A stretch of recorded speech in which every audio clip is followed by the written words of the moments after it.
South Africa, huh? Yeah. How did you know, or how do you know, that you're supposed to go to South Africa? Was it always a dream of yours? No, not even the slightest. One of my now best friends from New Zealand, who I did ministry school last year with, she really, really loves Cape Town, South Africa. And whenever she would talk about South Africa, it literally, like, I had to remind myself to engage because I just had no grid, like no desire. Just not interested. Nothing. On a men's retreat back in Texas with the Vista, they had a speaker that came in, and his name's Scott Blackburn. And at the time he was a missionary. So as he's sharing his testimony and just whatever like message he had for us, he just started describing the experience of a day-to-day life where he didn't know what he was going to do. And just whatever God said do, he said yes to. And I felt like most of the guys were like, whoa, that would be crazy to like be that open to just saying yes to whatever God said. Where I felt like that fits. That sounds like freedom. That sounds like me doing what I'm called to do. When we first had someone bring up South Africa, I felt my spirit jump. And I was like, whoa, that's weird. That can't be the Lord. And when you say we had someone bring up South Africa, it had nothing to do with me. Yeah, just to be clear, just so everyone listening, the we is Whit and her classmates. And we're like either sowing into them financially, or we're just like putting our hands out and praying, commissioning. Yeah. You know, whatever happens to be in that particular case, I've always felt a little envious. Like I would rather be them than me. I would rather be going than sending. Really on our heart like I think I can speak for you. It was like Puerto Rico. Yes. And Mexico sounded fun because it was closer to family in California. Uh-huh. That night, I woke up, I think it was like at 2 a.m. And the Lord was just talking to me about South Africa. Like, just look up flights. Just look up, you know, what's there. And so I was like, okay. So I was just feeling really led.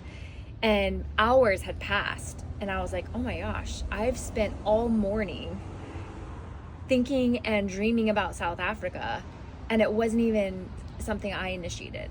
And we were doing this together. We're dreaming together at this point. It was just me and God.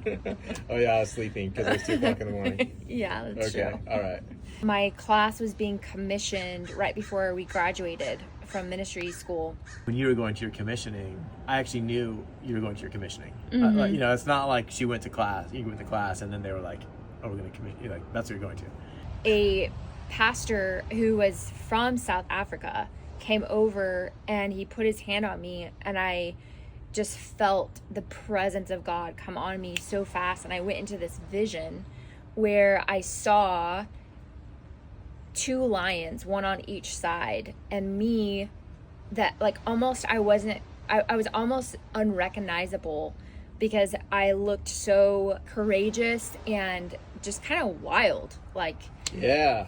And I love this vision. but I could feel the presence of God, and it was almost like an invitation, like this is for you, this is what you were created for.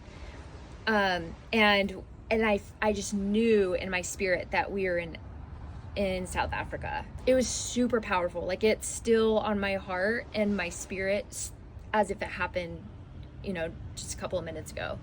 And so I said, wow, God, I feel that confirmation that you're calling our family to South Africa. You're going to have to tell my husband. I went for a walk with Jesus, and we were praying about you. And it's funny. It was so simple. It was like when you have like a best friend and you kind of know what each other think, what you like and don't like, and kind of where your risk tolerances are, and like how you can, I don't know, press each button and respond. And all it was just like, he's like, you know, you're going to Africa, right? Like, it was like that. It was that clear. And I like kind of laughed. I'm like, well, I think I had the dogs. And I like laughed because I'm like, yes, I do know. Like, I know that that's what you're telling her right now. On the same day. Same time. You said that there was a South African pastor praying for you. Did you know that when you were being prayed over? No, because I had my eyes closed. It was just a lot of different pastors going, over 300 students, and so it was very sporadic. And what was your conversation like with God in that window? Yeah, so before I kind of like opened my eyes because no one was praying over me at that moment, and I saw that he was among a group of other pastors, and I was like, if this specific pastor comes and prays over me, because not all the pastors went to every single student, and I have an experience, Right. then I will know we're being called for South Africa. Yeah, and so that's kind of validating for a lot of the peakers out there, the people who peak when they're praying. You can hear that it's not like a religious thing that now it's not going to work. Or how did that come about? Well, I think I was asking you how commissioning went. Uh-huh. And you said that same story that you just told about having your eyes closed, peeking a little bit, and then when you were telling me, actually, you said that you peeked, closed your eyes, your hands are out, someone came and prayed for you. You didn't know who. Someone prayed, nothing. Someone prayed, nothing. Someone prayed, nothing. And then all of a sudden, vision. Mm-hmm. And it was the South African pastor when it was the vision.